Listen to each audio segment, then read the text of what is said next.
Quelle est la situation des jeunes aujourd'hui? Comment faire face aux dépenses des seniors? Comment équilibrer les dépenses des jeunes et des seniors? À l'approche de l'échéance présidentielle de 2017, France Stratégie ouvre le débat. Aujourd'hui, la situation des jeunes se caractérise d'abord par une entrée sur le marché du travail qui est de plus en plus difficile, notamment depuis la crise, mais les difficultés ont commencé depuis la fin des années 70, donc ce n'était pas un phénomène nouveau. Jusqu'à une période relativement récente, c'était les plus âgés qui avaient un niveau de vie le plus faible. Aujourd'hui, c'est le contraire, ce sont les jeunes qui ont le niveau de vie le plus faible. Cette note, elle essaye d'aborder les enjeux jeunesse, vieillissement au moins à deux niveaux. Donc à un premier niveau, à 10 ans, on a une question qui se pose, qui est notre capacité à articuler un investissement dans la jeunesse et les dépenses liées au vieillissement. Un second niveau, pour nous, est d'interroger notre modèle.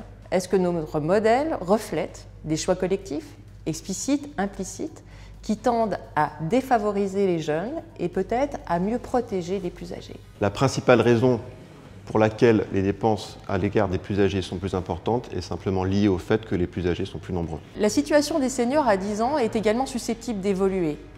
Les réformes des retraites qui ont été menées en 2014-2015 ont des effets qui peuvent être d'ores et déjà anticipés.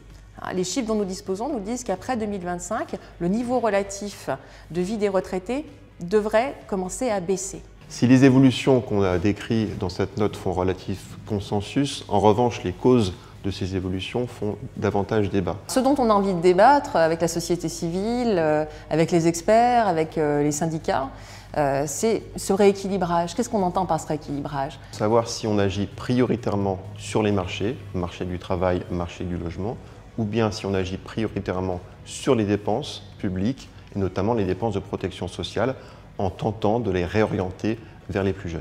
Rééquilibrer pour qui? Pour toute la jeunesse, en portant un effort d'éducation, ou pour certains jeunes? Savoir si on joue sur les retraites individuelles, c'est-à-dire les pensions, le montant des pensions, ou bien si on joue sur le nombre de retraités, c'est-à-dire si on recule l'âge de départ effectif à la retraite. Vous aussi, contribuez au débat sur investir dans la jeunesse et faire face au vieillissement ou sur l'un des 11 autres thèmes du projet 1727 de France Stratégie en vous connectant dès maintenant sur francestratégie1727.fr.